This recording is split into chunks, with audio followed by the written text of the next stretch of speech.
Maigovan in Melinin, and welcome back to Medieval Art. I'm Dr. Brian Keane, and I'm here again with Dave Lewis of Cinemillennials. We wanted to have an extended conversation about the materiality of Middle-earth and of this greater production of the Rings of Power. So many things have caught our attention. So Dave, kick us off with a few of the material aspects of this show that are really wowing us.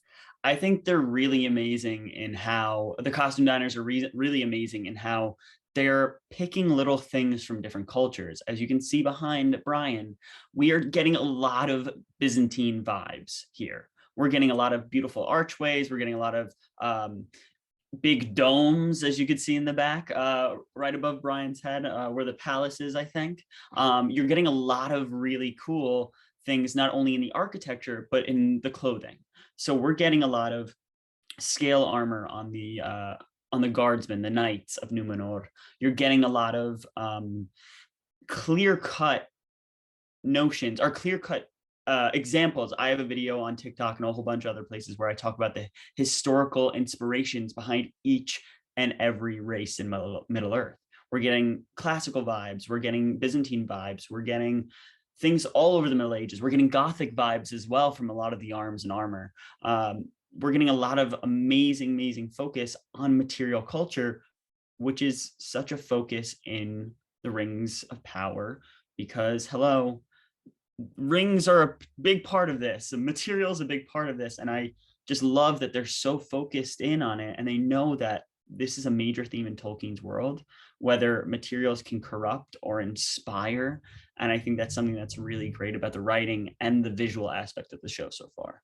Well, and Dave, I'm grateful to you because it was through some of your videos that I noticed this reference to Byzantine armor, this sort of scale-like armor that we see already in Numenor very clearly, and not just in the armor, but it was even in Tarmiriel's beautiful garments and in the platelets alongside Elendil's armor. So there are these very clear references, as you rightly say. I also felt that there was a kind of melding of worlds, that we see Byzantium not only as Constantinople or later Istanbul, this sort of beautiful sailing through the Bosphorus and seeing the Golden Horn and the Hagia Sophia rising in the distance and the Blue Mosque.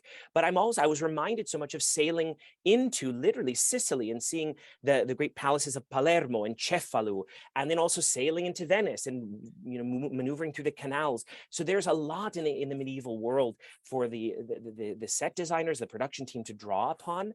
But I'm also thinking about the detailing and the costuming specifically that one of my favorite Twitter users, Wizard Way Chris, notes the Elvish inscriptions, even on the garments of Elrond and of Gil-galad, that are clear references either to the Valar in some instances, yes, or to their titles or their families. So there's such attention to detail that I have nothing but high praise and admiration.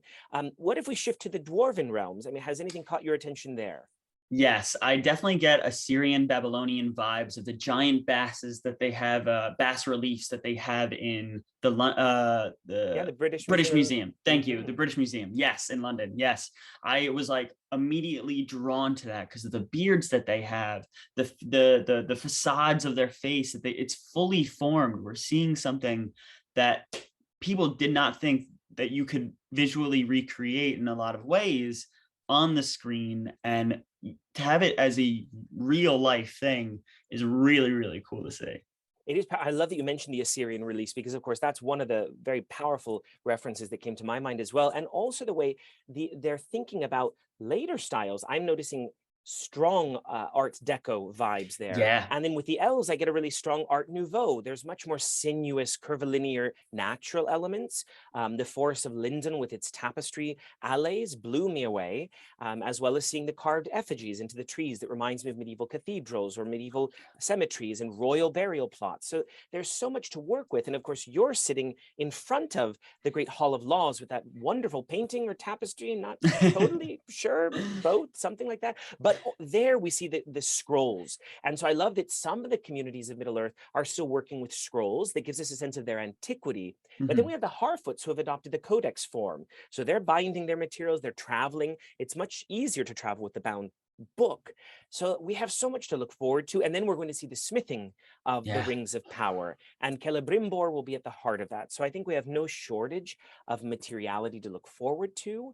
I also have to note that the Numenorian ships were also so beautifully sculpted and had their own aerodynamics to them. That you know, in contrast in some ways to the graceful and elegant swan-like ships of the elves.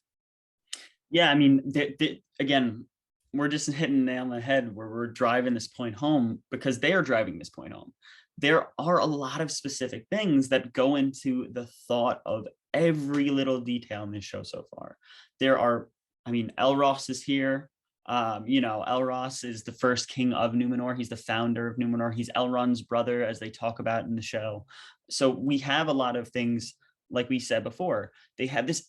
I think the main thing here that, and I talked about on my channels as well, is intertextuality, and how within these little glimpses of the show, these little glints, we're able to get the full history, or at least a little glimpse of history, the little Silmaril bits and bobs and shards of light, the shards of light of Silmarils.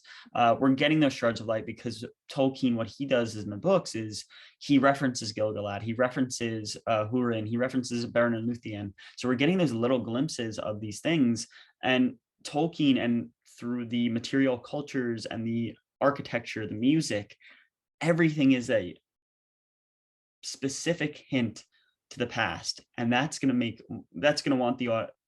the audience to want to know more and more and more. And I think that's one of the most brilliant things about the show so far.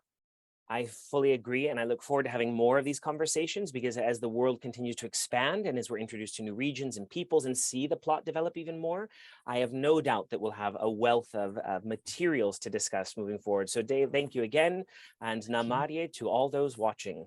Namarie.